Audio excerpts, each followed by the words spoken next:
Bismillahirrahmanirrahim. Allahumma salli wa sallim ala Sayyidina Muhammad wa ala alihi wa sahbihi wa barik wa sallim. Kita akan membahas tentang yang makruh dilakukan ketika melaksanakan puasa. Ini sebagaimana termaktub dalam kitab Takriratus Sadidah halaman 447. Makruhatus saumi samaniyatun. Jadi ada 8 perkara yang ketika kita lakukan pada saat kita melakukan ibadah puasa, maka itu makruh hukumnya. Yang pertama, al-alku. Ay mazghuhu biduni ayam fasila minhu syai'un ila jawf wa illa sara muftiran.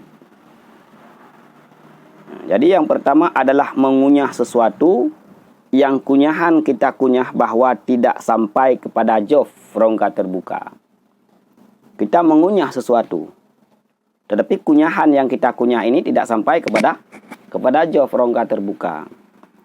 Nah, ini hukumnya makruh. Kalau yang kita kunyah sampai kepada jawf, sampai kepada rongga terbuka, maka ini dapat batalkan membuka puasa kita. Yang kedua, zauqut ta'ami biduni hajatin ma'a adami wusuli syai'in ila jawf wa amma li hajatin fala yukrahu. Zuk merasakan makanan dengan tiada hajat dan tiada sampai sesuatu kepada jawf. Merasakan makanan, kemudian yang kita rasa tidak ada kebutuhan untuk kita rasakan karena kita sudah ada ukurannya saat memasak, ataupun cuma merasa sesuatu yang tidak kita butuh, itu adalah hukumnya makruh dan tidak sampai kepada jawf. Kalau sampai kepada jawf, maka batal puasa, dapat membukakan puasa.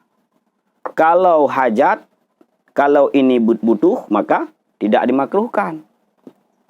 Maka dalam hal seorang wanita yang memasak, ketika dia berhajat untuk merasakan makanan, meletakkan di ujung lidah untuk merasakan apakah sudah cukup garamnya ataupun tidak, maka ini tidak makruh. Tapi dengan catatan jangan sampai kepada jawf. Kalau sampai kepada jawf, maka puasanya terbuka. Kalau tidak berhajat, maka hukumnya makruh.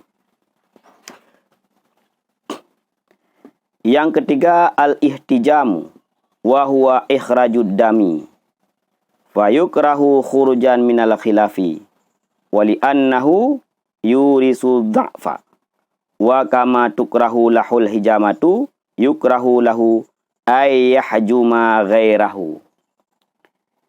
Yang ketiga yang dimakruhkan dilakukan ketika seseorang sedang melaksanakan puasa adalah berbekam. Ihtijam, berbekam.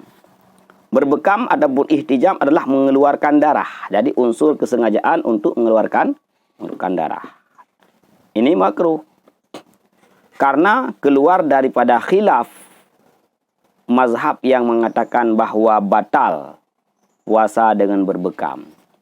Jadi kalau orang berbekam maka batal puasanya. Maka mazhab Syafi'i untuk keluar daripada khilaf yang membatalkan puasa, maka berbekam ketika itu hukumnya makruh. Nah, karena berbekam dapat mewariskan seseorang itu lemah.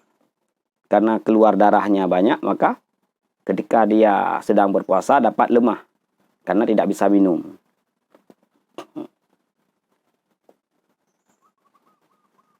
Bagi orang yang berbekam makruh, maka begitu pula lah hukum bagi orang yang membekam, si pembekam ini. Ya, si pembekam juga makruh untuk membekam orang lain. Ya. Wa kama tukrahu lahul hijamah yukrahu lahu ayyahjuma ghairahu. Ya, begitu hukumnya makruh bagi orang yang berbekam, maka makruh pula hukumnya bagi orang yang membekamkan orang lain. Yang keempat, ma'jul ma'i ba'dal iftar. Ay ikhrajuhu minal fami fayazhabu ma bihi min barakatis shaumi, kemudian meludah sesuatu ketika berbuka. Jadi kita ketika sudah sampai waktu berbuka, kita kumur-kumur, kita ludah, yaitu mengeluarkan air daripada mulut untuk mencuci mulut, kemudian untuk makan. Karena seharian kita berpuasa. Ini hukumnya makruh. Kenapa? Karena menghilangkan berkat daripada berpuasa.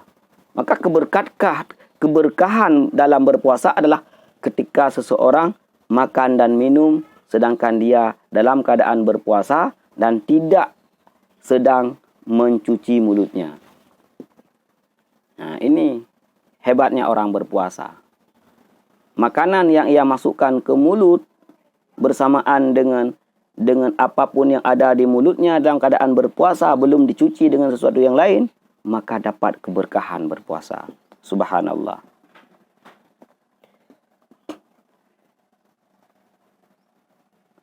Kemudian yang selanjutnya yang makruh dilakukan ketika orang berpuasa adalah al-ghuslu bil ighmasi walau kana al-ghuslu wajiban. Mandi dengan berendam. Mandi dengan berendam. Walaupun itu mandi wajib. Walaupun itu mandi janabah. Walaupun itu mandi daripada haid dan nifas. Kalau berendam di sungai ataupun di tempat-tempat yang berendam, itu makruh. Ini bahaya, hati-hati. Melakukan sesuatu yang makruh ketika masuk air ke dalam rongga yang terbuka, maka ada dua.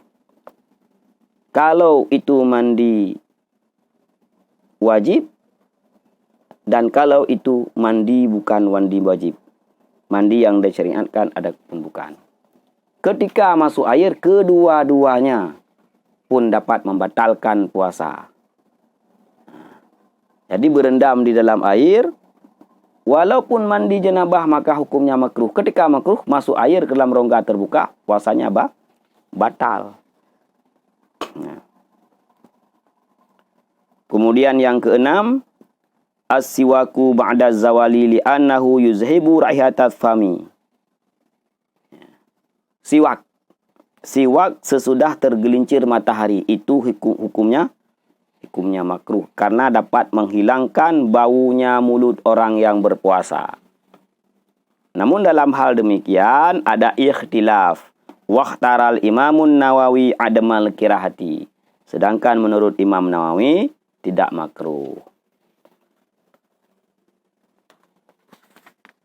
Kemudian yang ketujuh, yang makruh dilakukan ketika melaksanakan puasa adalah kasratu syiba'i wan naumi wal khawdu fima la ya'ni li'anna dhalika yudhibu fa'idatas saumi. Banyak makan sahur. Jadi banyak kenyang, banyak kenyang. Jadi makan sahurnya banyak sehingga dia takut kepada lapar. Nah, itu makruh. Tidak mendapatkan makna puasa. Karena makna puasa memang untuk membuat diri kita lapar, untuk memerangi hawa nafsu, karena nafsu itu terperangi dengan rasa lapar. Kemudian banyak tidur, itu juga makruh. Kemudian berendam, yang berendam tersebut tidak masuk air ke dalam rongga yang terbuka.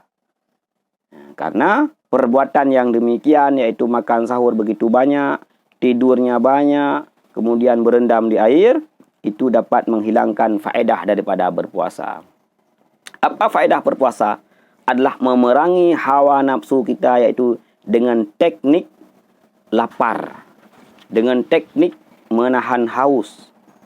Jadi kalau rasa lapar tidak ada pada diri kita, rasa haus tidak ada pada diri kita, maka itu tidak akan mendapatkan faedah berpuasa. Yang kedelapan, yang terakhir, tanawulu syahawatil mubahati minal mashmumati awil mubasarati awil masmuati. Tanawul syahwat, melakukan sesuatu yang untuk hasil kepada syahwat. Tetapi yang kita lakukan itu adalah mubah. Seperti mencium sesuatu, Ya. Nah, mencium, adakala mencium istri ataupun mencium aroma-aroma yang dapat melezatkan kita, ataupun melihat sesuatu, melihat pemandangan-pemandangan yang dapat memukau kita, padahal itu bukan perintah dari syariat, bukan melihat Al-Quran, bukan melihat kitab, melihat televisi, melihat HP yang isinya entah apa. Namun kalau sekedar untuk berdakwah, kita lihat untuk berdakwah, ketika dapat sesuatu yang tidak bagus langsung kita lewatkan, itu nggak apa-apa. Kemudian mendengar, termasuk mendengar musik, menikmati musik ketika kita melaksanakan puasa. Beda dengan mendengar yang diperintahkan, mendengar orang baca Al-Quran, mendengar orang tausiah, mendengar orang menyampaikan nasihat, mendengar pengajian-pengajian, itulah bahasa. Maka inilah 8 macam yang makruh dilakukan oleh seseorang ketika seseorang melaksanakan puasa.